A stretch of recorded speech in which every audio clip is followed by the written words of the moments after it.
Existe un silencio que pesa más que las palabras, un vacío que late en las grietas de lo que alguna vez fue considerado sagrado. Hay frases que fueron pronunciadas hace 2000 años bajo el cielo ardiente de Galilea, palabras que resonaron en las colinas polvorientas y en los corazones de quienes escuchaban con asombro y temor. Palabras que jamás debieron ser olvidadas, pero que sin embargo fueron cuidadosamente recortadas, limadas, suavizadas hasta hacerlas irreconocibles. ¿Por qué? ¿Qué clase de verdad es tan peligrosa que debe ser enterrada bajo capas de dogma y ritual? ¿No será acaso que la humanidad prefiere el consuelo de la mentira a la desnudez incómoda de lo real? En algún lugar entre los manuscritos antiguos, entre las traducciones manipuladas y los concilios que decidieron qué era divino y qué era demasiado humano, se perdieron fragmentos de un hombre que nunca pretendió ser más que eso. Un hombre que sudaba, que dudaba, que sentía rabia y ternura, que lloraba y reía, que amaba con una intensidad que incomodaba a quienes preferían adorar a un Dios lejano antes que reconocer la divinidad en lo cotidiano. Baruch Spinoza, el hereje de Ámsterdam, el judío excomulgado que se atrevió a mirar la religión sin el velo del miedo, lo supo desde siempre. La fe institucionalizada no busca la verdad, busca el control. Y para controlar es necesario ocultar. Imagina por un momento que estás sentado en una sinagoga del siglo XVII, rodeado de hombres con barbas largas y túnicas oscuras, todos ellos recitando plegarias en hebreo con una devoción que parece incuestionable. Entre ellos hay un joven de 23 años, de ojos penetrantes y mirada ausente, que no mueve los labios al rezar. Su nombre es Baruch Spinoza, y en su mente hay un torbellino de preguntas que nadie más se atreve a formular. ¿Es Dios realmente ese ser caprichoso que castiga y premia según su humor? ¿Por qué las Escrituras están llenas de contradicciones si son la palabra eterna de lo divino? ¿No será que todo esto es una construcción humana, demasiado humana? El joven Spinoza no encuentra respuestas en los textos sagrados, solo encuentra ecos de poder, de hombres que escribieron con la pluma de la autoridad y no con la de la verdad. Y entonces, en un acto de valentía o de locura, decide hacer lo impensable, cuestionar. No con gritos ni con manifestaciones, sino con el arma más peligrosa de todas, la razón. Su crimen no fue negar a Dios como muchos creen, sino redefinirlo, quitarle el trono antropomórfico y devolverlo a la naturaleza, a la sustancia infinita que lo abarca todo. Pero eso, claro, fue suficiente para que la comunidad judía de Ámsterdam lo excomulgara con un herem tan violento que su nombre fue maldecido en todas las sinagogas, su rostro fue borrado de la memoria colectiva y su familia fue instruida a tratarlo como si estuviera muerto. ¿Por qué tanto odio? ¿Qué verdad tan atroz había descubierto Spinoza que merecía ser silenciado con tal ferocidad? La respuesta está en lo que él vio cuando leyó los evangelios sin el filtro de la iglesia, sin la mediación de los sacerdotes, sin el miedo al castigo divino. Spinoza leyó las palabras atribuidas a Jesús de Nazaret y encontró algo que no debía estar ahí: humanidad. No la humanidad idealizada de los santos de yeso, sino la humanidad cruda, contradictoria, llena de dudas y de carne. Encontró a un hombre que sudaba sangre en el Getsemaní, que gritaba desde la cruz preguntando por qué había sido abandonado, que sentía hambre y sed, que se enojaba con los mercaderes del templo no con una cólera divina, sino con la rabia de alguien que ve la injusticia y no puede soportarla. Y entonces Spinoza hizo la pregunta que nadie se atrevía a hacer: ¿y si Jesús nunca quiso ser Dios? ¿Y si todo lo que dijo fue malinterpretado, editado, transformado en dogma por hombres que necesitaban un Dios manejable, un Dios que justificara sus estructuras de poder? ¿No será que las palabras más humanas de Jesús fueron las primeras en ser eliminadas porque revelaban demasiado, porque hacían imposible la adoración ciega? Porque si Jesús era humano, si era como nosotros, entonces cualquiera podría alcanzar su nivel de conciencia, cualquiera podría hablar con la misma autoridad. Y eso, por supuesto, era inaceptable para una institución que necesitaba mantener el monopolio de lo sagrado. Hay 5 frases atribuidas a Jesús que fueron deliberadamente recortadas, suavizadas, ocultadas en las traducciones oficiales porque revelaban demasiado de su humanidad. No estamos hablando de evangelios apócrifos olvidados en cuevas polvorientas, sino de textos canónicos, de palabras que están ahí, pero que nadie se atreve a leer en voz alta porque destruyen la imagen del Cristo Inmaculado. La primera de estas frases aparece en el Evangelio de Marcos, en el momento en que Jesús es tentado en el desierto. La versión que conocemos dice que Jesús rechazó las tentaciones con citas bíblicas con una serenidad divina que lo hacía parecer inmune al deseo humano. Pero en las versiones más antiguas, en los fragmentos que sobrevivieron antes de las correcciones conciliares, hay una línea que dice: «Y Jesús sintió hambre, y deseó el pan, y su corazón vaciló». ¿Vaciló? El Hijo de Dios vaciló. ¿No era acaso perfecto, incorruptible, ajeno a la debilidad de la carne? Esta frase fue eliminada porque mostraba algo intolerable, que Jesús no era un autómata divino recitando respuestas programadas, sino un hombre enfrentándose a su propia fragilidad, un hombre que tuvo que elegir, con esfuerzo y duda, el camino que consideraba correcto, y eso, claro, lo hacía demasiado humano. La segunda frase aparece en el Evangelio de Mateo, en el Sermón de la Montaña, ese discurso que ha sido citado millones de veces como ejemplo de la perfección moral de Jesús. En la versión oficial, Jesús dice: «Bienaventurados los pobres de espíritu, porque de ellos es el reino de los cielos». Pero en manuscritos más antiguos, antes de que los escribas pulieran el texto, la frase era diferente. «Bienaventurados los que dudan, porque ellos buscarán hasta encontrar». Bienaventurados los que dudan. ¿Cómo puede ser que la duda sea bendecida en una religión que exige fe ciega? Esta frase fue cambiada porque contradecía el mensaje central del cristianismo institucionalizado, que la fe es superior a la razón, que dudar es pecado, que cuestionar es herejía. Pero Jesús, si realmente pronunció esas palabras, estaba diciendo exactamente lo opuesto, que la duda es el primer paso hacia la verdad, que la fe sin cuestionamiento es solo obediencia disfrazada de virtud. Spinoza lo sabía, por eso escribió en su tratado teológico político que la fe no exige verdad, sino obediencia, y que la religión organizada no busca iluminar, sino domesticar. ¿Por qué entonces nos sorprende que las palabras más subversivas de Jesús hayan sido borradas? La tercera frase es quizás la más perturbadora de todas, y aparece en el Evangelio de Juan, en el momento en que Jesús enfrenta a los fariseos en el templo. En la versión que conocemos, Jesús dice: «El que esté libre de pecado, que arroje la primera piedra». Es una frase poderosa, una llamada a la humildad y a la compasión, pero en los textos más antiguos, antes de las ediciones bizantinas, había una segunda parte que nunca llegó a las Biblias modernas.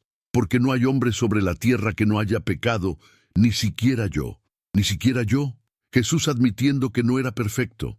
Esta frase fue eliminada inmediatamente, declarada corrupta, espuria, obra de herejes gnósticos que querían manchar la imagen del Salvador. Pero, ¿y si era auténtica? ¿Y si Jesús realmente se consideraba un hombre más? Alguien que luchaba contra sus propias sombras, que cometía errores y aprendía de ellos. Eso lo convertiría en un maestro, no en un Dios. Eso significaría que su mensaje no era adórenme, sino síganme, no como a un ser inalcanzable, sino como a alguien que también caminaba en la oscuridad buscando la luz. Pero esa interpretación era inaceptable, porque un Jesús falible no puede ser un objeto de culto, y sin culto no hay iglesia, no hay poder, no hay control. Piensa en esto por un momento. Tú que estás leyendo estas palabras, tú que quizás te encuentras en alguna ciudad del mundo, en algún momento del día o de la noche. ¿Desde dónde nos lees? ¿Qué hora marca tu reloj en este instante? Escríbelo en los comentarios. Comparte con nosotros el lugar y el tiempo desde donde estas palabras te encuentran.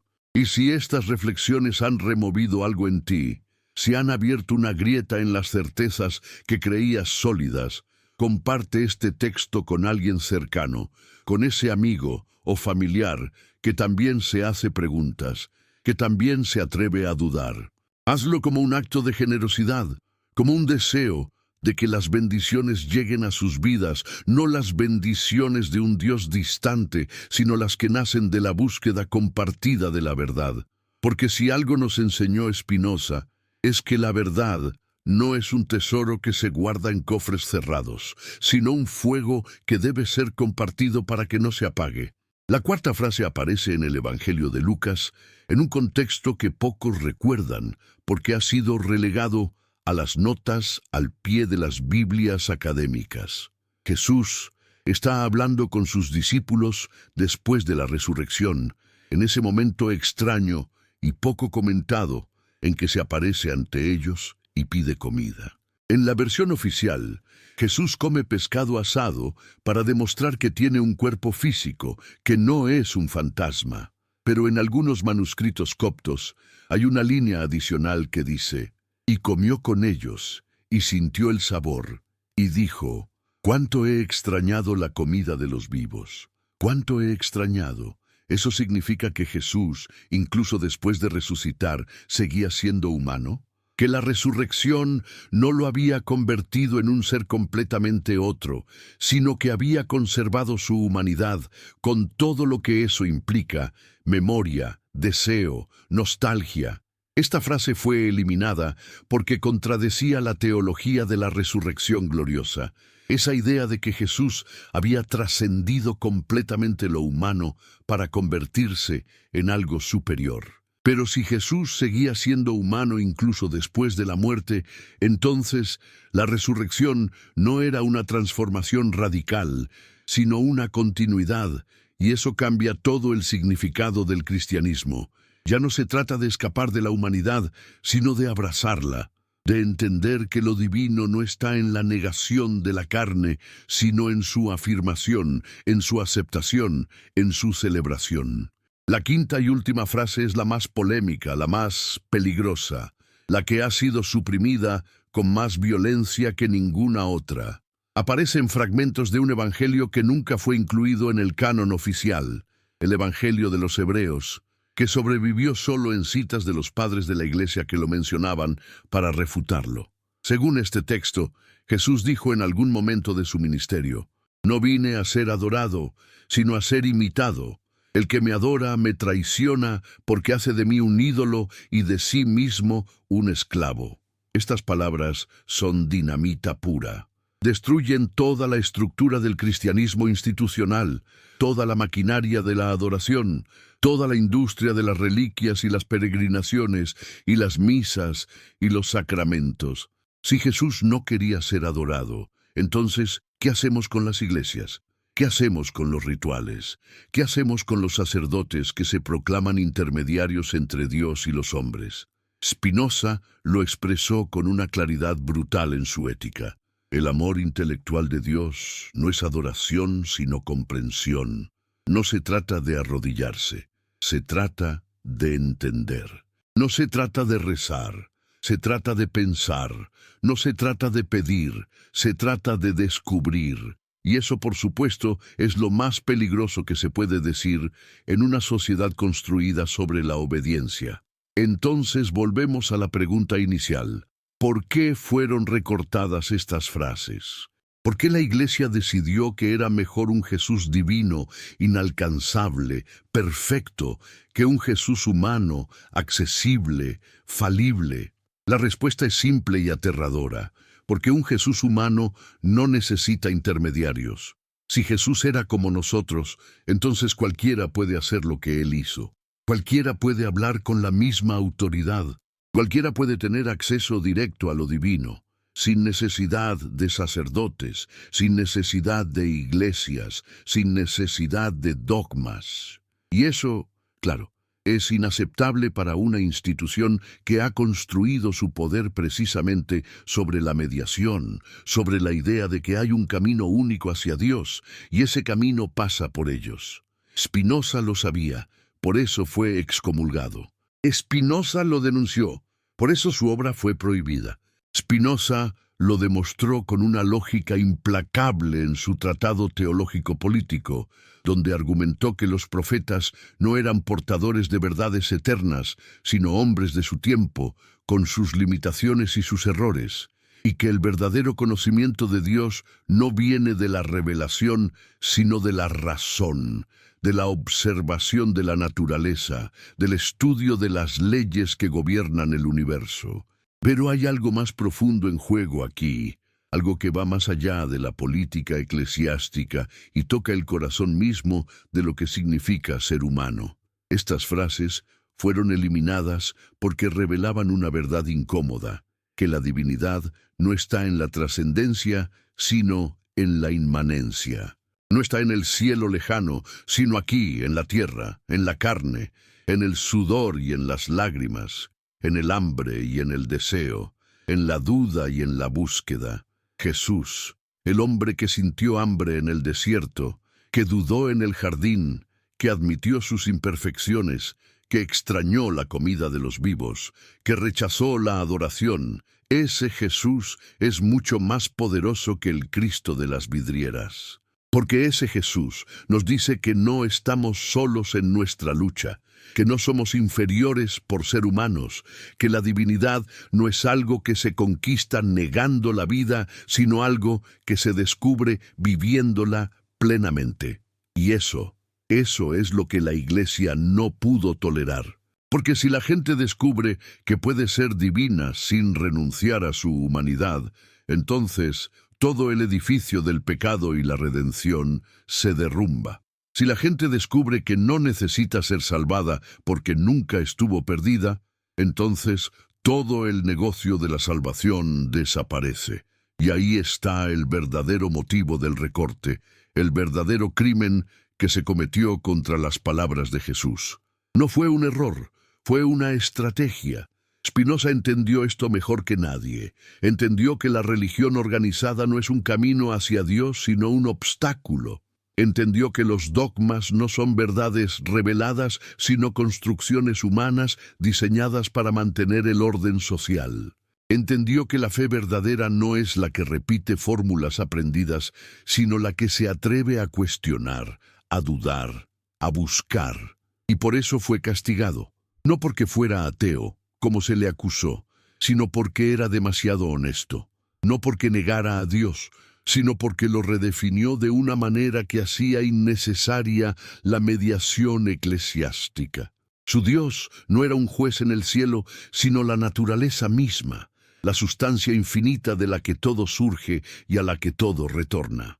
Su Dios no premiaba ni castigaba, porque actuar de esa manera sería humano, y lo divino no es humano.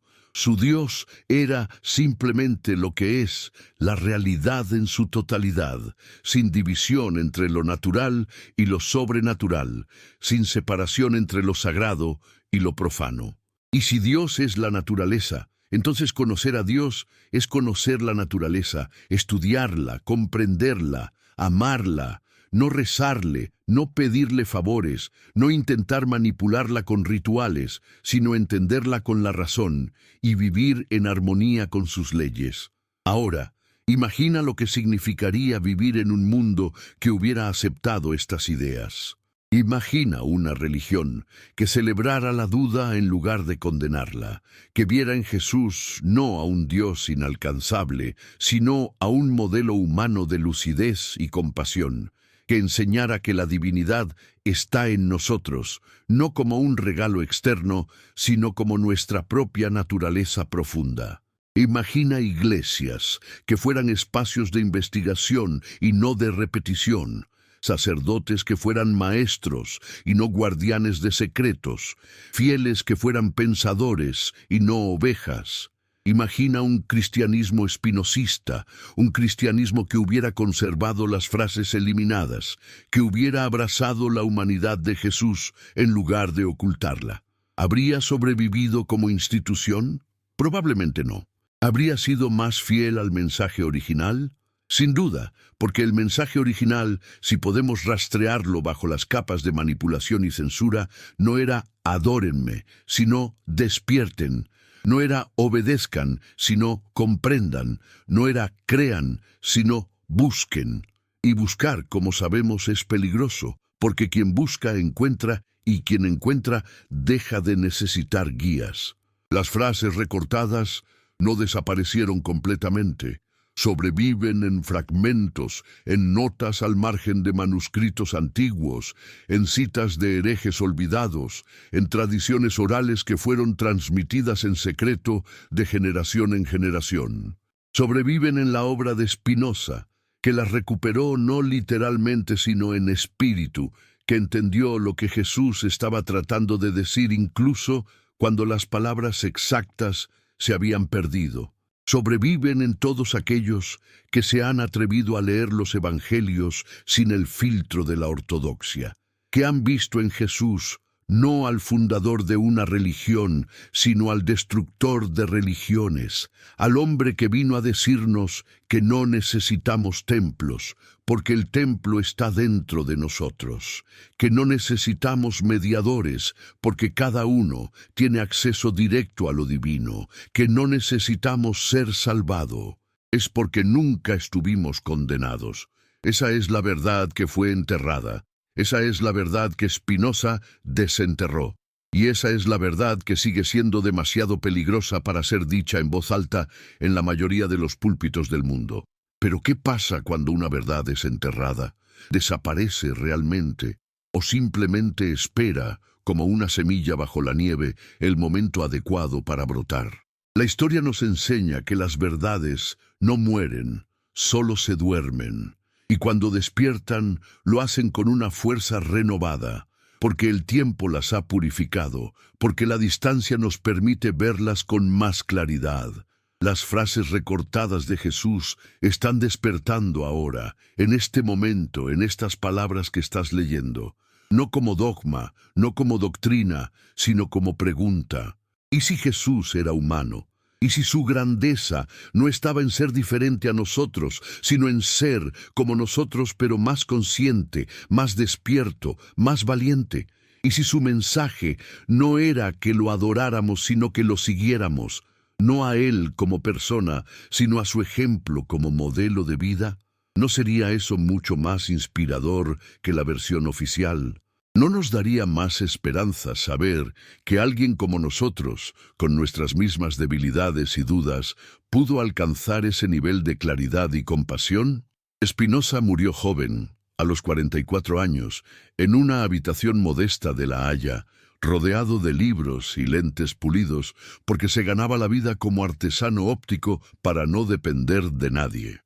Murió pobre pero libre, excomulgado pero en paz consigo mismo, solo pero acompañado por sus ideas. Sus obras fueron prohibidas, quemadas, censuradas durante siglos, pero sobrevivieron. Y cuando finalmente fueron leídas, cuando finalmente fueron comprendidas, cambiaron el mundo. Inspiraron a la Ilustración, alimentaron las revoluciones democráticas, sentaron las bases del pensamiento secular moderno. Todo porque un hombre se atrevió a decir lo que nadie se atrevía a decir, que la religión es humana, que Dios no es personal, que la verdad no necesita fe sino razón. Y esas mismas ideas, aplicadas a las frases recortadas de Jesús, nos revelan algo aún más profundo. que el cristianismo, tal como lo conocemos, es una traición al mensaje de su fundador, que Jesús no vino a crear una iglesia sino a destruir las que ya existían, que su crucifixión no fue un sacrificio divino, sino el precio que pagó por decir la verdad en un mundo que prefería la mentira. La primera parte de esta narración termina aquí, pero la historia apenas comienza. Hemos visto las frases que fueron recortadas, hemos entendido por qué fueron eliminadas, hemos sentido el peso de esa censura, pero todavía no hemos explorado las consecuencias profundas de este ocultamiento. No hemos desentrañado completamente el conflicto entre fe y razón que Spinoza expuso con tanta lucidez. No hemos llegado al corazón de la cuestión.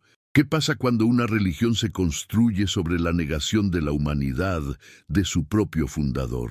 ¿Qué clase de fe es esa que no puede soportar la verdad? ¿Y qué significa para nosotros, aquí y ahora, 2000 años después, descubrir que todo lo que nos enseñaron estaba filtrado, editado, manipulado? Estas preguntas nos esperan en la siguiente parte, donde profundizaremos en el abismo que separa al Jesús histórico del Cristo teológico, donde seguiremos los pasos de Spinoza en su búsqueda implacable de la verdad, donde descubriremos que la herejía no es el rechazo de Dios, sino el rechazo de las mentiras que se dicen en su nombre. Parte segundo. La verdad tiene un costo, y ese costo siempre ha sido el ostracismo. No hay época en la historia de la humanidad en la que decir lo que se sabe, pero no se debe decir no haya resultado en castigo, y ese castigo es siempre el mismo: la expulsión de la comunidad, el exilio, el olvido forzado. Baruch Spinoza lo supo en carne propia cuando a los 23 años fue declarado anatema por la comunidad judía de Ámsterdam. El herem que se pronunció contra él fue el más severo que esa comunidad había emitido jamás. No fue una simple excomunión, fue una maldición. Se ordenó que nadie le hablara, que nadie lo mirara, que nadie leyera sus escritos, que nadie se acercara a él a menos de 4 codos de distancia. Se dijo que quien lo ayudara compartiría su maldición, que quien lo mencionara sería también exiliado. Su nombre fue borrado de los registros, su rostro fue borrado de la memoria, su existencia fue negada, y todo porque se atrevió a hacer preguntas. ¿Por qué Dios, si es infinito y perfecto, necesitaría que lo adoráramos? ¿Por qué las Escrituras, si son divinas, están llenas de contradicciones e historias inverosímiles? ¿Por qué la religión, si es camino hacia la verdad, está basada en el miedo? Estas preguntas no tenían respuesta dentro del marco dogmático, y cuando no hay respuesta, lo que queda es el silencio impuesto. Pero Spinoza no se quedó callado. Al contrario, convirtió su exilio en su fortaleza. Si no podía hablar en las sinagogas, hablaría a través de sus libros. Si no podía ser parte de una comunidad, construiría su propia comunidad de pensadores libres. Si no podía vivir bajo la protección de una tradición, viviría bajo la protección de la razón. Y así comenzó a escribir, con una claridad y una audacia que aún hoy nos dejan sin aliento. Su primera gran obra, el Tratado Teológico Político, es una bomba filosófica que destroza uno por uno los pilares sobre los que se sostiene la religión organizada. Spinoza argumenta, con una lógica implacable, que los profetas no eran portadores de verdades eternas, sino hombres de su tiempo, con sus limitaciones y sus prejuicios. Argumenta que los milagros no son violaciones de las leyes naturales, porque eso sería imposible, sino eventos que no comprendemos aún. Argumenta que la Biblia no es la palabra literal de Dios, sino una colección de textos humanos, escritos en contextos históricos específicos, con propósitos políticos y morales específicos. Y lo más escandaloso de todo, argumenta que la religión no debe gobernar el Estado, que la fe es asunto privado, que la razón debe ser libre para investigar sin censura. Estas ideas eran dinamita en el siglo XVII, eran dinamita en el siglo XX, siguen siendo dinamita hoy. ¿Por qué? ¿Por qué las ideas de Spinoza siguen siendo tan incendiarias? Porque van directo al corazón del problema. La religión organizada no busca la verdad, busca el poder. Y para mantener el poder necesita controlar lo que la gente piensa, lo que la gente cree, lo que la gente se atreve a cuestionar. Por eso la Inquisición quemó libros, por eso el Index Librorum Prohibitorum existió durante siglos. Por eso las iglesias de todas las denominaciones han temido siempre más a los filósofos que a los pecadores. Porque un pecador confirma la necesidad de la religión, pero un filósofo la cuestiona. Un pecador necesita ser salvado, pero un filósofo pregunta si la salvación es necesaria. Un pecador refuerza el sistema, pero un filósofo lo desmonta. Y Spinoza era un filósofo en el sentido más profundo de la palabra. Alguien que ama la sabiduría más que la comodidad, que prefiere la verdad incómoda a la mentira tranquilizadora, que está dispuesto a pagar el precio del conocimiento. Volvamos ahora a Jesús, al hombre que caminaba por Galilea hace 2000 años, el hombre cuyas palabras fueron recortadas para que pareciera menos humano. ¿Qué habría pensado Spinoza de él? Sabemos que Spinoza lo menciona varias veces en sus obras, siempre con respeto pero también con una distancia crítica. Para Spinoza, Jesús era un gran maestro moral, quizás el más grande, alguien que entendió que la ley de Dios no está escrita en tablas de piedra, sino en el corazón humano, que la verdadera religión no es ritual, sino amor. Pero Spinoza rechazaba la idea de que Jesús fuera divino en un sentido literal. Rechazaba la resurrección, los milagros, la idea de que Dios pudiera tener un hijo en el sentido biológico o metafísico. Para Spinoza, todo eso eran metáforas que se habían tomado literalmente, historias que se habían convertido en dogmas. Y en eso, Spinoza estaba recuperando al Jesús humano. Al Jesús que sintió hambre en el desierto, que dudó en el jardín, que gritó desde la cruz. Estaba diciendo, sin decirlo explícitamente, que la grandeza de Jesús no estaba en ser sobrenatural, sino en ser profundamente natural, profundamente humano, profundamente consciente. ¿Pero qué significa ser profundamente consciente? Significa ver las cosas como son, sin el velo de las ilusiones, sin las proyecciones del deseo o del miedo. Significa entender que el universo no está gobernado por un Dios caprichoso que premia y castiga, sino por leyes inmutables que podemos conocer a través de la razón. Significa aceptar que no somos el centro de la creación, que nuestra vida es breve y frágil, que no hay salvación externa, que la única redención posible es la que construimos aquí y ahora a través de nuestras acciones y nuestras relaciones. Jesús, en su mejor momento, entendió esto. Por eso dijo que el reino de Dios está dentro de vosotros. Por eso dijo que no vino a abolir la ley, sino a cumplirla. Lo cual significa no que vino a obedecer reglas externas, sino a manifestar la ley interior, la ley del amor y la compasión que está inscrita en nuestra naturaleza. Por eso dijo que los últimos serán los primeros, lo cual es una manera de decir que los valores del mundo están invertidos, que lo que la sociedad considera importante es irrelevante desde el punto de vista de la verdad. Pero la Iglesia no quiso un Jesús que dijera esas cosas. La Iglesia quiso un Jesús que fundara una institución, que estableciera una jerarquía, que dejara claro quién tenía autoridad y quién no. Y para eso fue necesario transformar al Jesús humano en el Cristo divino, al Maestro en el Salvador, al Profeta en el Dios. Fue necesario eliminar las frases que mostraban su humanidad, que revelaban sus dudas, que lo hacían accesible. Porque un Jesús accesible no puede ser controlado. Un Jesús humano no puede ser monopolizado por una institución. Un Jesús que dice, el que me adora me traiciona, no puede ser el centro de un culto. Entonces esas frases tenían que desaparecer. No por malicia, quizás, sino por necesidad. La Iglesia necesitaba sobrevivir. Y para sobrevivir necesitaba un producto que pudiera vender, y ese producto era la salvación.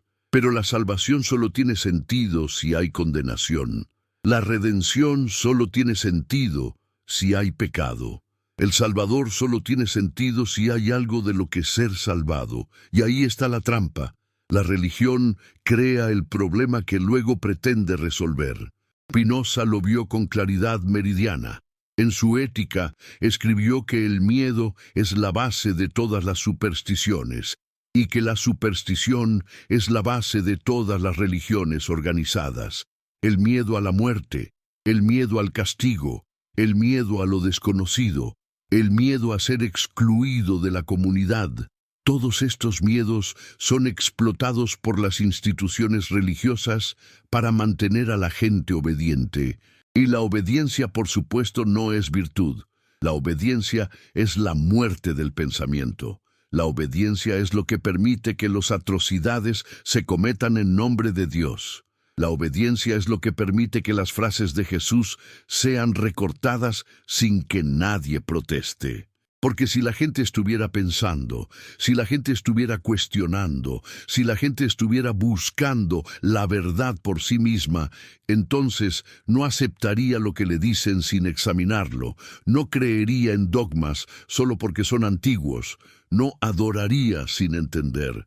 Pero la Iglesia no quiere gente que piense, la Iglesia quiere gente que obedezca. Y para lograr eso, ha tenido que construir un sistema complejo de premios y castigos, de cielos e infiernos, de santos y demonios, todo diseñado para mantener a la gente en línea. Ahora piensa en esto. ¿Cuántas veces has aceptado algo sin cuestionarlo solo porque era la tradición? ¿Cuántas veces has rezado sin saber por qué?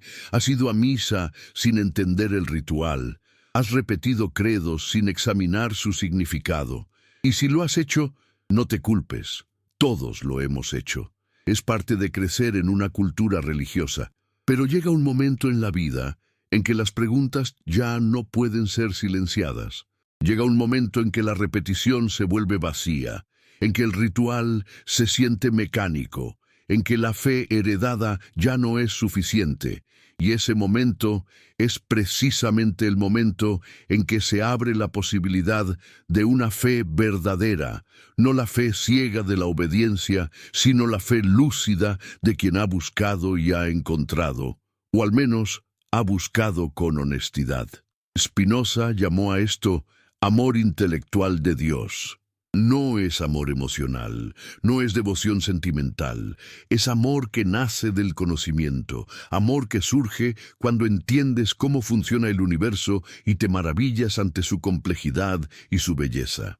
Es el amor que siente un científico cuando descubre una ley natural, el amor que siente un poeta cuando encuentra la palabra exacta, el amor que siente cualquier ser humano cuando toca, aunque sea por un instante, la verdad. Las frases recortadas de Jesús nos llevan exactamente ahí.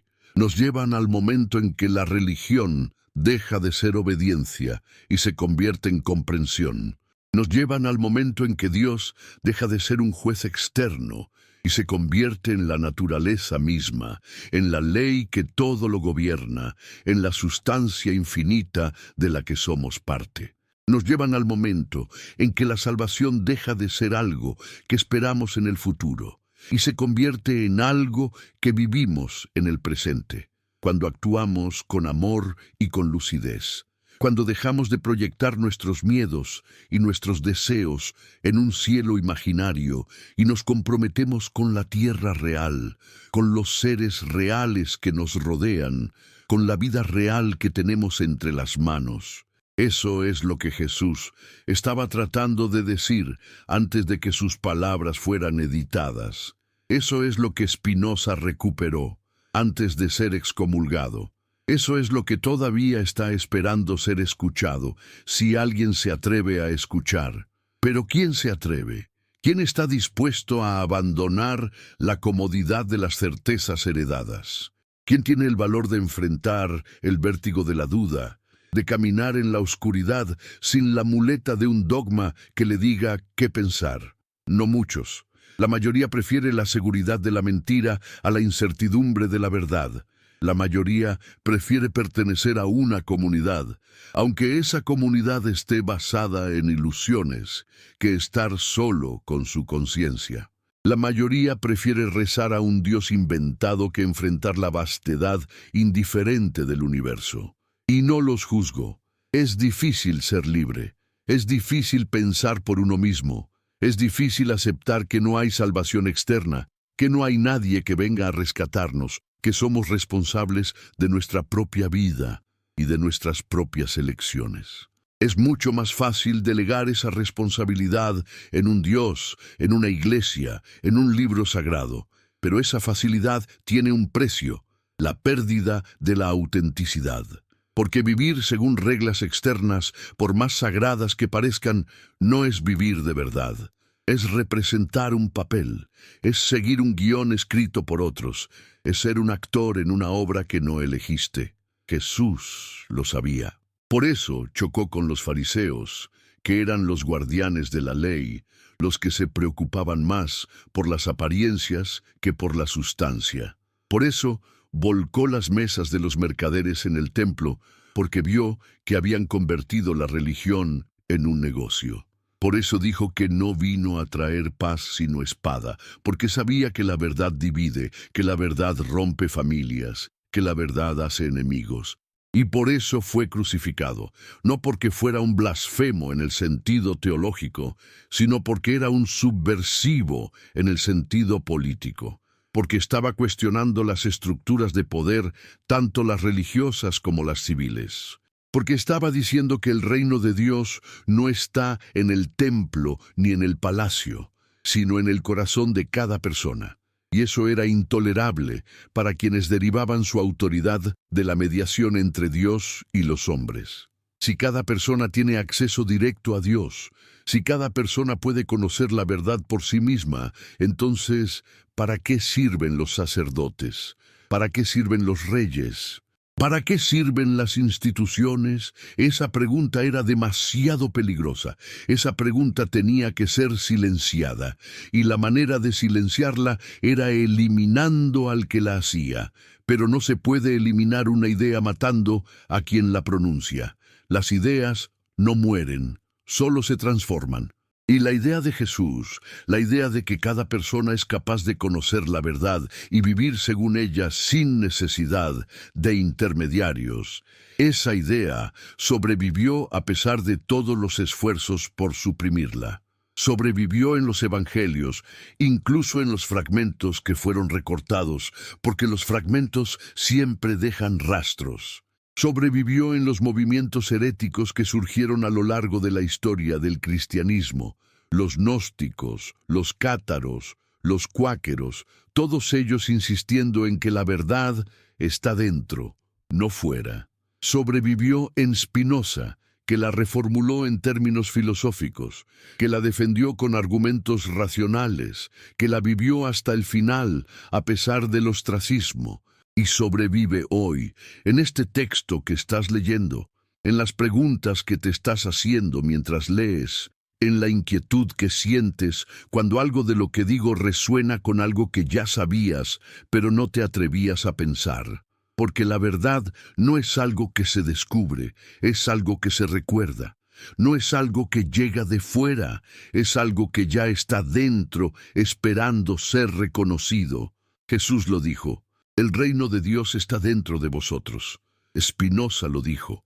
Dios es la naturaleza, y nosotros somos parte de esa naturaleza, expresiones finitas de una sustancia infinita. Ambos estaban señalando hacia lo mismo, hacia la realidad tal como es, sin las proyecciones del deseo o del miedo, sin las fantasías de la religión organizada, sin las ilusiones del ego. Y ambos pagaron el precio por decirlo. Jesús con su vida, Spinoza con su reputación, pero ambos ganaron algo más valioso, la libertad de vivir según la verdad, la libertad de no mentir, la libertad de no traicionar lo que se sabe, y esa libertad, una vez conquistada, no se puede perder, porque no depende de circunstancias externas, no depende de lo que otros piensen o digan, depende solo de la propia integridad. Ahora bien, ¿qué hacemos con esto? ¿Cómo vivimos después de saber lo que sabemos? ¿Cómo seguimos adelante después de descubrir que todo lo que nos enseñaron estaba filtrado, editado, manipulado?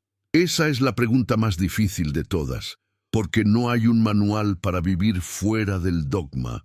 No hay una comunidad lista para acogernos cuando dejamos la ortodoxia. No hay un camino marcado cuando nos atrevemos a pensar por nosotros mismos. Pero eso, precisamente, es la libertad. La libertad no es comodidad, es responsabilidad. La libertad no es seguridad, es riesgo. La libertad no es saber qué hacer, es tener que decidir qué hacer. Y eso asusta, por eso la mayoría prefiere no ser libre. Por eso la mayoría prefiere las cadenas conocidas a las posibilidades desconocidas. Pero si has llegado hasta aquí en esta lectura, si has seguido estas palabras hasta este punto, es porque algo en ti ya ha elegido la libertad, aunque todavía no lo sepas completamente. Es porque algo en ti ya ha roto con la obediencia ciega, aunque todavía te asuste lo que eso significa. Y está bien tener miedo. El miedo es natural, el miedo es humano. Lo que no está bien es dejar que el miedo te paralice, que te impida buscar, que te haga volver a las mentiras reconfortantes, porque las mentiras reconfortantes no son menos mentiras por ser reconfortantes, y la verdad incómoda no es menos verdad por ser incómoda. Spinoza lo sabía. Por eso siguió escribiendo a pesar de las amenazas, a pesar del aislamiento, a pesar de la pobreza. Por eso pulió lentes durante el día para pagar el alquiler y pulió argumentos durante la noche para liberar las mentes. Por eso dejó instrucciones de que su obra más radical, la Ética, fuera publicada solo después de su muerte, porque sabía que no vería el fruto de su trabajo, pero confiaba en que otros lo verían. Y tenía razón. La Ética cambió el curso de la filosofía occidental. Inspiró a pensadores, a científicos, a revolucionarios. Sigue inspirando hoy a todos los que se atreven a pensar sin las cadenas de la tradición. Las frases recortadas de Jesús son como semillas enterradas bajo la nieve. Han estado ahí durante 2000 años, esperando el momento adecuado para germinar, y ese momento es ahora. No porque seamos más inteligentes que las generaciones anteriores, sino porque tenemos acceso a herramientas que ellos no tenían. Tenemos acceso a manuscritos antiguos, a traducciones críticas, a estudios históricos que revelan cómo se formaron los textos sagrados, quién los editó, por qué, con qué propósito. Tenemos acceso a filosofías como la de Spinoza que nos dan el marco conceptual para entender lo que estaba sucediendo. Tenemos acceso a la libertad de pensamiento que él ayudó a conquistar con su vida y su obra. Y tenemos la responsabilidad de usar ese acceso, de no desperdiciar esa libertad, de no traicionar la verdad que está emergiendo, porque la verdad está emergiendo. Lentamente, dolorosamente, pero de manera inevitable.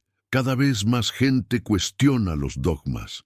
Cada vez más gente deja las iglesias. Cada vez más gente busca espiritualidad fuera de las religiones organizadas. Y eso asusta a las instituciones. Por eso vemos un resurgimiento del fundamentalismo, un endurecimiento de las posturas ortodoxas, un intento desesperado de mantener el control. Pero es un esfuerzo condenado al fracaso, porque una vez que la gente aprende a pensar por sí misma, no se puede desaprender. Una vez que la gente prueba la libertad, no puede volver a la esclavitud. Una vez que la gente ve la verdad, no puede volver a creer la mentira. Y las frases recortadas de Jesús, ahora que están siendo redescubiertas, ahora que están siendo compartidas, ahora que están siendo reflexionadas, son parte de ese despertar, son parte de esa liberación, son parte de ese retorno a lo que siempre estuvo ahí, pero que fue ocultado. La segunda parte de esta narración termina aquí, en el umbral de la transformación. Hemos visto el conflicto entre fe y razón. Hemos seguido los pasos de Spinoza en su herejía lúcida. Hemos entendido por qué la Iglesia necesitaba ocultar la humanidad de Jesús. Pero todavía nos falta el paso final, el más difícil y el más liberador. Entender qué significa vivir con esta verdad, cómo se construye una vida después de que las certezas se han derrumbado. ¿Qué clase de fe es posible cuando ya no se puede creer en los dogmas?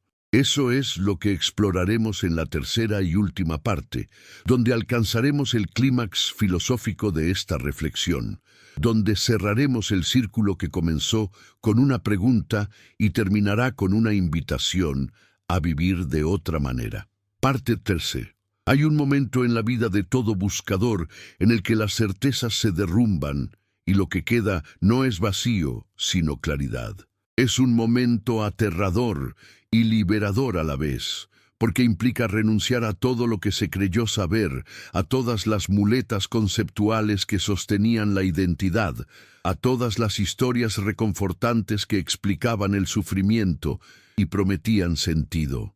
Es el momento en que se descubre que Dios no es lo que nos dijeron, que la salvación no es lo que esperábamos, que la verdad no está en los libros sagrados, sino en la experiencia directa de la realidad.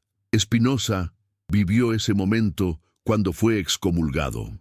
Jesús vivió ese momento en el Getsemaní, cuando sudó sangre rogando que pasara de él ese cáliz, cuando entendió que estaba solo, que no habría intervención divina, que tendría que enfrentar su destino sin ayuda sobrenatural. Y nosotros, los que estamos leyendo estas palabras ahora, quizás estamos viviendo ese momento en este instante, sin saberlo todavía, sin nombrarlo todavía, pero sintiéndolo en la inquietud que nos trae de vuelta a estas reflexiones, en la pregunta que no nos deja dormir, en la grieta que se abrió en el edificio de nuestras creencias y por la que se cuela una luz extraña.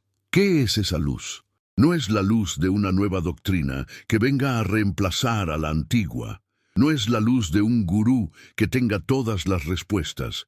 No es la luz de un sistema filosófico que prometa certezas infalibles. Es simplemente la luz de lo que es, sin interpretación, sin mediación, sin distorsión. Es la luz que Spinoza llamó el tercer género de conocimiento.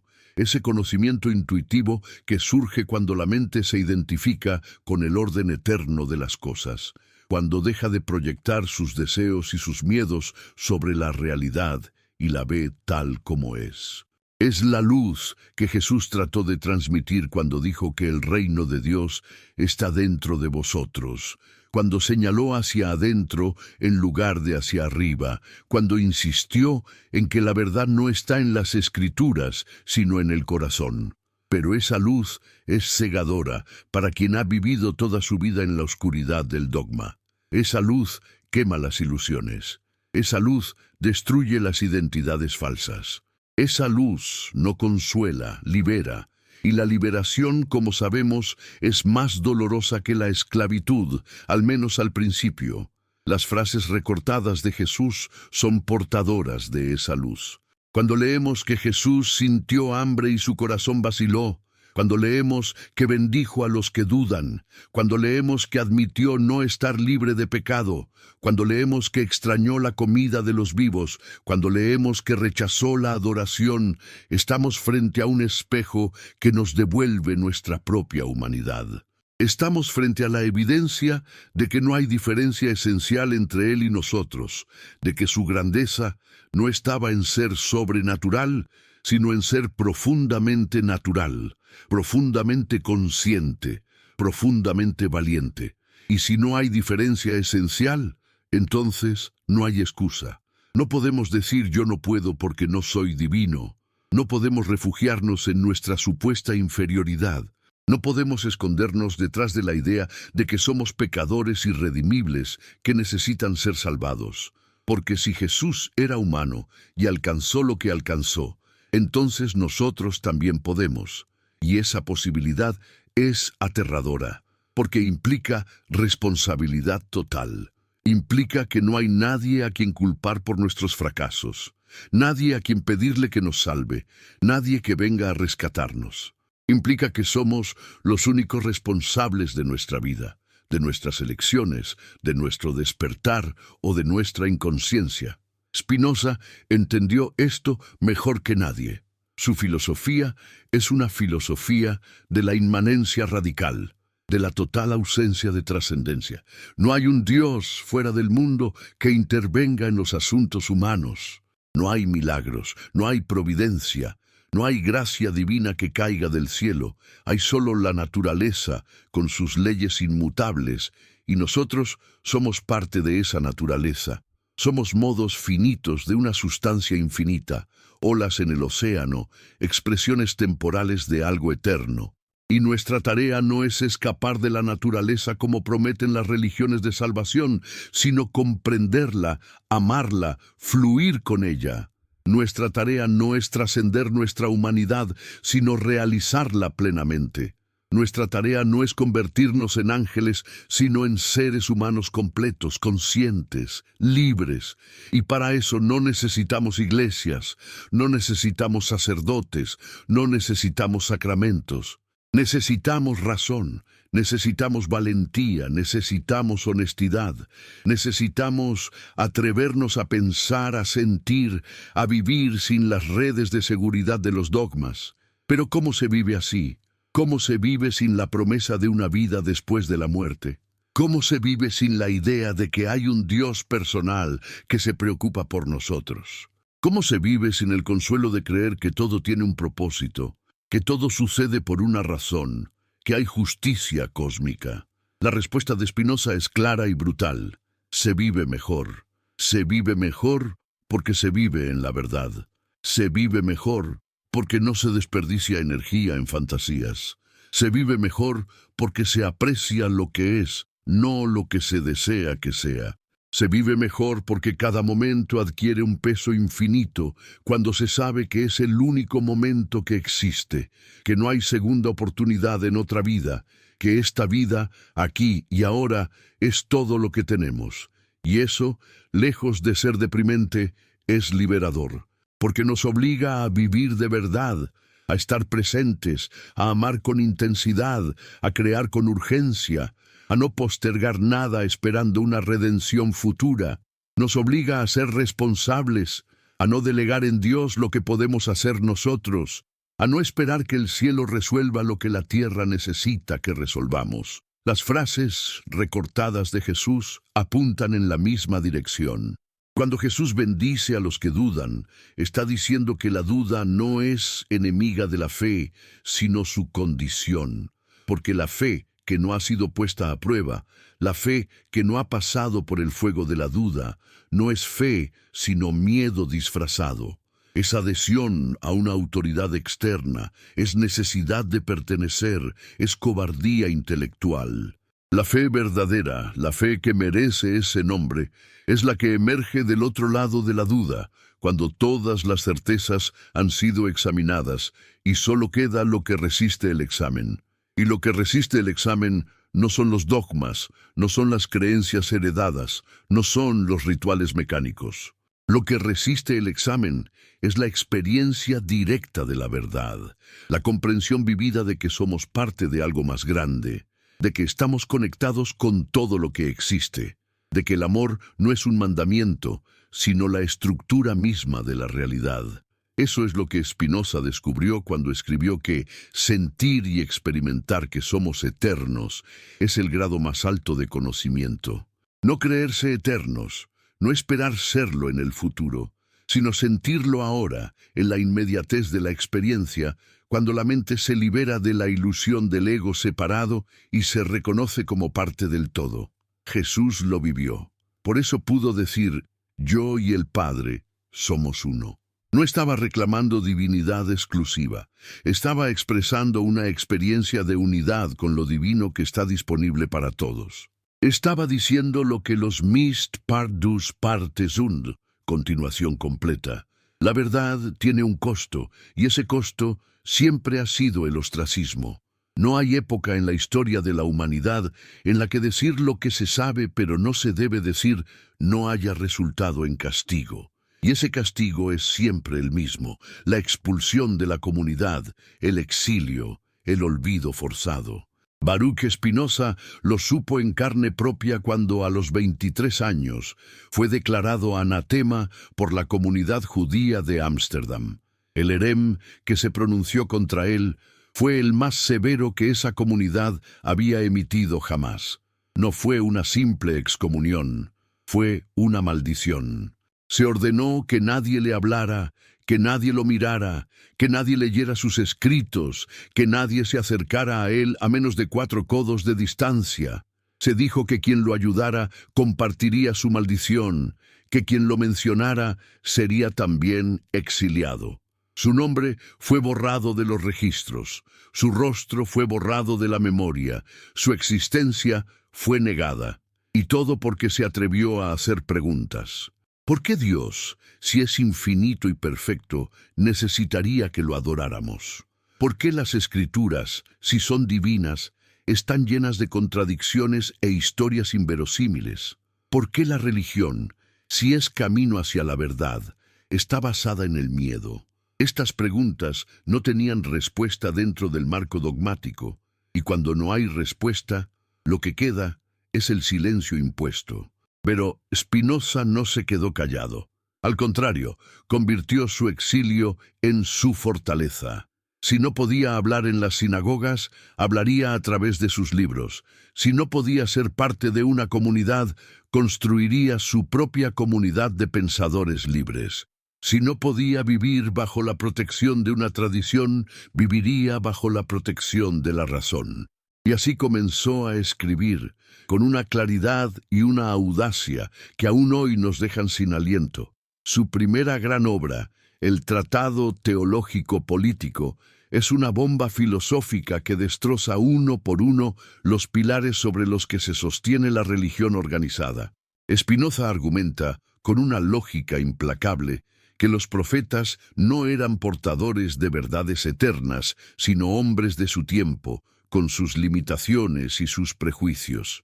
Argumenta que los milagros no son violaciones de las leyes naturales, porque eso sería imposible, sino eventos que no comprendemos aún. Argumenta que la Biblia no es la palabra literal de Dios, sino una colección de textos humanos, escritos en contextos históricos específicos, con propósitos políticos y morales específicos. Y lo más escandaloso de todo, argumenta que la religión no debe gobernar el Estado, que la fe es asunto privado, que la razón debe ser libre para investigar sin censura.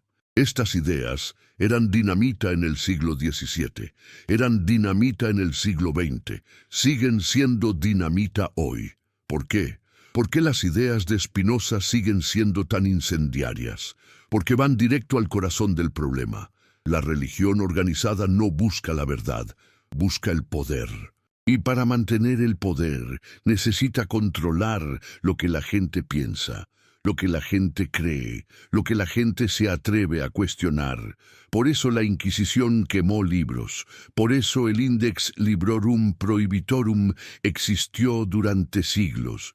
Por eso las iglesias de todas las denominaciones han temido siempre más a los filósofos que a los pecadores. Porque un pecador confirma la necesidad de la religión, pero un filósofo la cuestiona. Un pecador necesita ser salvado, pero un filósofo pregunta si la salvación es necesaria. Un pecador refuerza el sistema, pero un filósofo lo desmonta. Y Spinoza era un filósofo en el sentido más profundo de la palabra.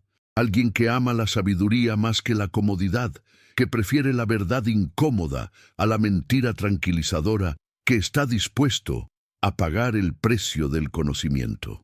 Volvamos ahora a Jesús, al hombre que caminaba por Galilea hace 2000 años, el hombre cuyas palabras fueron recortadas para que pareciera menos humano.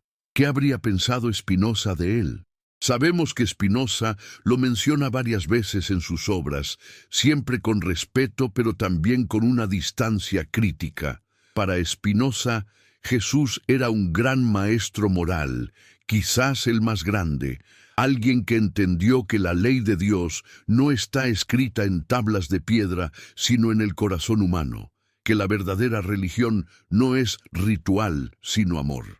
Pero Spinoza rechazaba la idea de que Jesús fuera divino en un sentido literal. Rechazaba la resurrección, los milagros, la idea de que Dios pudiera tener un hijo en el sentido biológico o metafísico. Para Spinoza, todo eso eran metáforas que se habían tomado literalmente, historias que se habían convertido en dogmas. Y en eso, Spinoza estaba recuperando al Jesús humano. Al Jesús que sintió hambre en el desierto, que dudó en el jardín, que gritó desde la cruz. Estaba diciendo, sin decirlo explícitamente, que la grandeza de Jesús no estaba en ser sobrenatural, sino en ser profundamente natural, profundamente humano, profundamente consciente. ¿Pero qué significa ser profundamente consciente? Significa ver las cosas como son, sin el velo de las ilusiones, sin las proyecciones del deseo o del miedo. Significa entender que el universo no está gobernado por un Dios caprichoso que premia y castiga, sino por leyes inmutables que podemos conocer a través de la razón. Significa aceptar que no somos el centro de la creación, que nuestra vida es breve y frágil, que no hay salvación externa, que la única redención posible es la que construimos aquí y ahora a través de nuestras acciones y nuestras relaciones. Jesús, en su mejor momento, entendió esto. Por eso dijo que el reino de Dios está dentro de vosotros. Por eso dijo que no vino a abolir la ley, sino a cumplirla. Lo cual significa no que vino a obedecer reglas externas, sino a manifestar la ley interior, la ley del amor y la compasión que está inscrita en nuestra naturaleza. Por eso dijo que los últimos serán los primeros, lo cual es una manera de decir que los valores del mundo están invertidos, que lo que la sociedad considera importante es irrelevante desde el punto de vista de la verdad. Pero la Iglesia no quiso un Jesús que dijera esas cosas. La Iglesia quiso un Jesús que fundara una institución, que estableciera una jerarquía, que dejara claro quién tenía autoridad y quién no. Y para eso fue necesario transformar al Jesús humano en el Cristo divino, al Maestro en el Salvador, al Profeta en el Dios. Fue necesario eliminar las frases que mostraban su humanidad, que revelaban sus dudas, que lo hacían accesible. Porque un Jesús accesible no puede ser controlado. Un Jesús humano no puede ser monopolizado por una institución.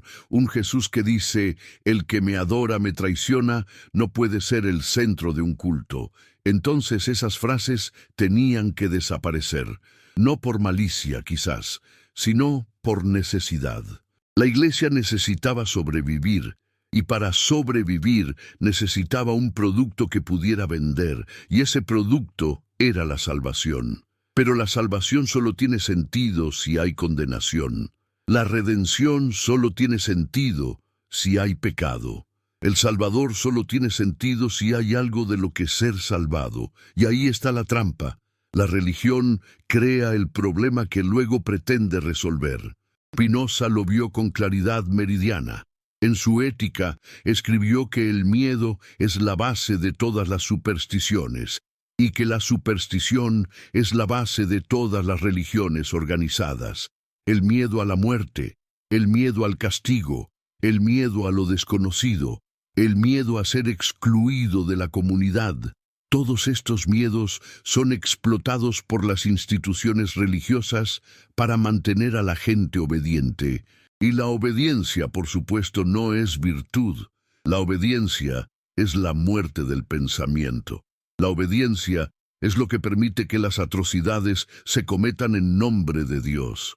La obediencia Es lo que permite que las frases de Jesús sean recortadas sin que nadie proteste. Porque si la gente estuviera pensando, si la gente estuviera cuestionando, si la gente estuviera buscando la verdad por sí misma, entonces no aceptaría lo que le dicen sin examinarlo, no creería en dogmas solo porque son antiguos, no adoraría sin entender. Pero la iglesia no quiere gente que piense, la iglesia quiere gente que obedezca. Y para lograr eso, ha tenido que construir un sistema complejo de premios y castigos, de cielos e infiernos, de santos y demonios, todo diseñado para mantener a la gente en línea. Ahora piensa en esto. ¿Cuántas veces has aceptado algo sin cuestionarlo solo porque era la tradición? ¿Cuántas veces has rezado sin saber por qué? ¿Has ido a misa sin entender el ritual? ¿Has repetido credos sin examinar su significado? Y si lo has hecho, no te culpes. Todos lo hemos hecho. Es parte de crecer en una cultura religiosa. Pero llega un momento en la vida en que las preguntas ya no pueden ser silenciadas. Llega un momento en que la repetición se vuelve vacía, en que el ritual se siente mecánico, en que la fe heredada ya no es suficiente. Y ese momento es precisamente el momento en que se abre la posibilidad de una fe verdadera, no la fe ciega de la obediencia, sino la fe lúcida de quien ha buscado y ha encontrado, o al menos ha buscado con honestidad. Spinoza llamó a esto amor intelectual de Dios. No es amor emocional, no es devoción sentimental, es amor que nace del conocimiento, amor que surge cuando entiendes cómo funciona el universo y te maravillas ante su complejidad y su belleza. Es el amor que siente un científico cuando descubre una ley natural, el amor que siente un poeta cuando encuentra la palabra exacta, el amor que siente cualquier ser humano cuando toca, aunque sea por un instante, la verdad. Las frases recortadas de Jesús nos llevan exactamente ahí. Nos llevan al momento en que la religión deja de ser obediencia y se convierte en comprensión. Nos llevan al momento en que Dios deja de ser un juez externo y se convierte en la naturaleza misma, en la ley que todo lo gobierna, en la sustancia infinita de la que somos parte. Nos llevan al momento en que la salvación deja de ser algo que esperamos en el futuro y se convierte en algo que vivimos en el presente, cuando actuamos con amor y con lucidez, cuando dejamos de proyectar nuestros miedos y nuestros deseos en un cielo imaginario y nos comprometemos con la tierra real, con los seres reales que nos rodean, con la vida real que tenemos entre las manos. Eso es lo que Jesús estaba tratando de decir antes de que sus palabras fueran editadas. Eso es lo que Spinoza recuperó antes de ser excomulgado. Eso es lo que todavía está esperando ser escuchado, si alguien se atreve a escuchar. Pero ¿quién se atreve? ¿Quién está dispuesto a abandonar la comodidad de las certezas heredadas? ¿Quién tiene el valor de enfrentar el vértigo de la duda, de caminar en la oscuridad sin la muleta de un dogma que le diga qué pensar? No muchos. La mayoría prefiere la seguridad de la mentira a la incertidumbre de la verdad. La mayoría prefiere pertenecer a una comunidad, aunque esa comunidad esté basada en ilusiones, que estar solo con su conciencia. La mayoría prefiere rezar a un Dios inventado que enfrentar la vastedad indiferente del universo. Y no los juzgo. Es difícil ser libre. Es difícil pensar por uno mismo. Es difícil aceptar que no hay salvación externa, que no hay nadie que venga a rescatarnos, que somos responsables de nuestra propia vida y de nuestras propias elecciones.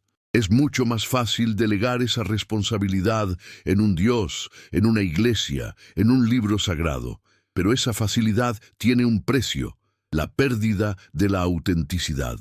Porque vivir según reglas externas, por más sagradas que parezcan, no es vivir de verdad. Es representar un papel, es seguir un guión escrito por otros, es ser un actor en una obra que no elegiste. Jesús lo sabía. Por eso chocó con los fariseos, que eran los guardianes de la ley, los que se preocupaban más por las apariencias que por la sustancia. Por eso volcó las mesas de los mercaderes en el templo, porque vio que habían convertido la religión en un negocio. Por eso dijo que no vino a traer paz sino espada, porque sabía que la verdad divide, que la verdad rompe familias, que la verdad hace enemigos. Y por eso fue crucificado, no porque fuera un blasfemo en el sentido teológico, sino porque era un subversivo en el sentido político, porque estaba cuestionando las estructuras de poder, tanto las religiosas como las civiles. Porque estaba diciendo que el reino de Dios no está en el templo ni en el palacio, sino en el corazón de cada persona. Y eso era intolerable para quienes derivaban su autoridad de la mediación entre Dios y los hombres. Si cada persona tiene acceso directo a Dios, si cada persona puede conocer la verdad por sí misma, entonces, ¿para qué sirven los sacerdotes? ¿Para qué sirven los reyes? ¿Para qué sirven las instituciones? Esa pregunta era demasiado peligrosa. Esa pregunta tenía que ser silenciada, y la manera de silenciarla era eliminando al que la hacía. Pero no se puede eliminar una idea matando a quien la pronuncia. Las ideas no mueren, solo se transforman. Y la idea de Jesús, la idea de que cada persona es capaz de conocer la verdad y vivir según ella sin necesidad de intermediarios, esa idea sobrevivió a pesar de todos los esfuerzos por suprimirla. Sobrevivió en los evangelios, incluso en los fragmentos que fueron recortados, porque los fragmentos siempre dejan rastros. Sobrevivió en los movimientos heréticos que surgieron a lo largo de la historia del cristianismo, los gnósticos, los cátaros, los cuáqueros, todos ellos insistiendo en que la verdad está dentro, no fuera. Sobrevivió en Spinoza, que la reformuló en términos filosóficos, que la defendió con argumentos racionales, que la vivió hasta el final, a pesar del ostracismo. Y sobrevive hoy, en este texto que estás leyendo, en las preguntas que te estás haciendo mientras lees, en la inquietud que sientes cuando algo de lo que digo resuena con algo que ya sabías, pero no te atrevías a pensar. Porque la verdad no es algo que se descubre, es algo que se recuerda. No es algo que llega de fuera, es algo que ya está dentro, esperando ser reconocido. Jesús lo dijo. El reino de Dios está dentro de vosotros. Spinoza lo dijo. Dios es la naturaleza, y nosotros somos parte de esa naturaleza, expresiones finitas de una sustancia infinita. Ambos estaban señalando hacia lo mismo, hacia la realidad tal como es, sin las proyecciones del deseo o del miedo, sin las fantasías de la religión organizada, sin las ilusiones del ego. Y ambos pagaron el precio por decirlo. Jesús con su vida, Spinoza con su reputación, pero ambos ganaron algo más valioso, la libertad de vivir según la verdad, la libertad de no mentir, la libertad de no traicionar lo que se sabe, y esa libertad, una vez conquistada, no se puede perder. Porque no depende de circunstancias externas, no depende de lo que otros piensen o digan, depende solo de la propia integridad. Ahora bien, ¿qué hacemos con esto? ¿Cómo vivimos después de saber lo que sabemos? ¿Cómo seguimos adelante después de descubrir que todo lo que nos enseñaron estaba filtrado, editado, manipulado? Esa es la pregunta más difícil de todas, porque no hay un manual para vivir fuera del dogma. No hay una comunidad lista para acogernos cuando dejamos la ortodoxia. No hay un camino marcado cuando nos atrevemos a pensar por nosotros mismos. Pero eso, precisamente, es la libertad. La libertad no es comodidad, es responsabilidad.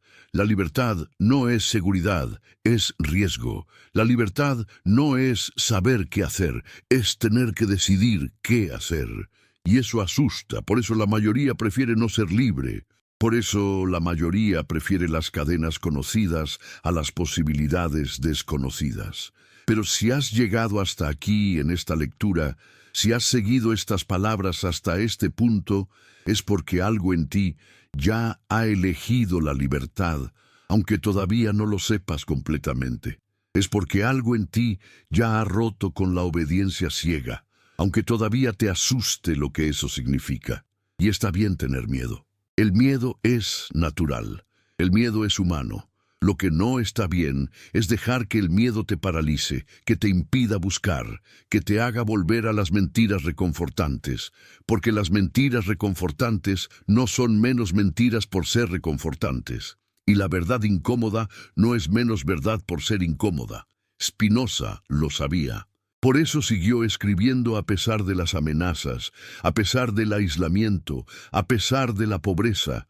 Por eso pulió lentes durante el día para pagar el alquiler y pulió argumentos durante la noche para liberar las mentes. Por eso dejó instrucciones de que su obra más radical, la Ética, fuera publicada solo después de su muerte, porque sabía que no vería el fruto de su trabajo, pero confiaba en que otros lo verían. Y tenía razón. La Ética cambió el curso de la filosofía occidental. Inspiró a pensadores, a científicos, a revolucionarios. Sigue inspirando hoy a todos los que se atreven a pensar sin las cadenas de la tradición. Las frases recortadas de Jesús son como semillas enterradas bajo la nieve. Han estado ahí durante 2000 años, esperando el momento adecuado para germinar, y ese momento es ahora. No porque seamos más inteligentes que las generaciones anteriores, sino porque tenemos acceso a herramientas que ellos no tenían. Tenemos acceso a manuscritos antiguos, a traducciones críticas, a estudios históricos que revelan cómo se formaron los textos sagrados, quién los editó, por qué, con qué propósito. Tenemos acceso a filosofías como la de Spinoza que nos dan el marco conceptual para entender lo que estaba sucediendo. Tenemos acceso a la libertad de pensamiento que él ayudó a conquistar con su vida y su obra. Y tenemos la responsabilidad de usar ese acceso, de no desperdiciar esa libertad, de no traicionar la verdad que está emergiendo, porque la verdad está emergiendo. Lentamente, dolorosamente, pero de manera inevitable. Cada vez más gente cuestiona los dogmas. Cada vez más gente deja las iglesias. Cada vez más gente busca espiritualidad fuera de las religiones organizadas. Y eso asusta a las instituciones. Por eso vemos un resurgimiento del fundamentalismo, un endurecimiento de las posturas ortodoxas, un intento desesperado de mantener el control. Pero es un esfuerzo condenado al fracaso, porque una vez que la gente aprende a pensar por sí misma, no se puede desaprender. Una vez que la gente prueba la libertad, no puede volver a la esclavitud. Una vez que la gente ve la verdad, no puede volver a creer la mentira. Y las frases recortadas de Jesús, ahora que están siendo redescubiertas, ahora que están siendo compartidas, ahora que están siendo reflexionadas, son parte de ese despertar, son parte de esa liberación, son parte de ese retorno a lo que siempre estuvo ahí, pero que fue ocultado. Hay un pasaje en el Evangelio de Tomás, uno de esos textos que nunca fueron incluidos en el canon oficial, donde Jesús dice algo extraordinario. Dice, si sacas lo que está dentro de ti, lo que saques te salvará. Si no sacas lo que está dentro de ti, lo que no saques te destruirá. Esta frase resume todo lo que hemos estado explorando. La salvación no viene de fuera, viene de dentro. No es algo que otro hace por nosotros, es algo que hacemos nosotros mismos.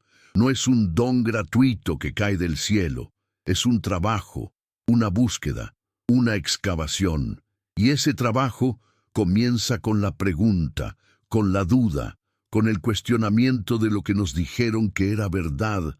Comienza cuando dejamos de repetir fórmulas y empezamos a pensar por nosotros mismos. Comienza cuando dejamos de adorar y empezamos a comprender. Comienza cuando dejamos de temer y empezamos a amar, no el amor sentimental de las canciones, sino el amor lúcido que Spinoza describió, ese amor que nace del conocimiento y que se extiende a todo lo que existe, porque reconoce que todo es una expresión de la misma sustancia infinita. Las frases recortadas nos invitan a ese camino. Nos invitan a sacar lo que está dentro de nosotros, eso que siempre estuvo ahí, pero que fue reprimido, negado, enterrado bajo capas de condicionamiento religioso y social. Nos invitan a reconocer nuestra humanidad, no como algo de lo que avergonzarse, sino como algo que celebrar. Nos invitan a ver que Jesús no fue divino a pesar de ser humano, sino precisamente porque fue plenamente humano. Porque no negó su hambre, sus dudas, sus lágrimas, sus deseos, sino que los integró en una vida de lucidez y compasión. Nos invitan a dejar de buscar salvadores externos y convertirnos nosotros mismos en lo que buscamos. Nos invitan a dejar de esperar que Dios haga lo que nosotros podemos hacer. Nos invitan a asumir la responsabilidad total de nuestra existencia, de nuestro despertar, de nuestra contribución al mundo. Y eso es aterrador, porque significa que no hay excusas. Significa que no podemos culpar a Adán y Eva por nuestros errores. No podemos culpar al diablo por nuestras tentaciones. No podemos culpar a Dios por nuestras desgracias. Significa que somos nosotros, solo nosotros, los que elegimos en cada momento quiénes somos y qué hacemos. Significa que la libertad es absoluta y que esa libertad absoluta viene con una responsabilidad igualmente absoluta.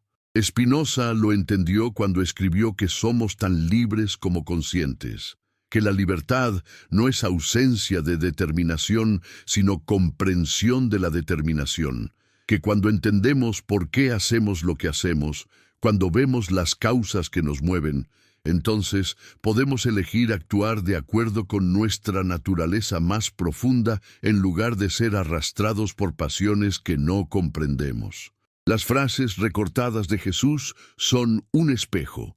Nos muestran lo que somos, seres humanos capaces de grandeza, capaces de lucidez, capaces de amor, pero también capaces de negación, capaces de miedo, capaces de traicionar la verdad por comodidad.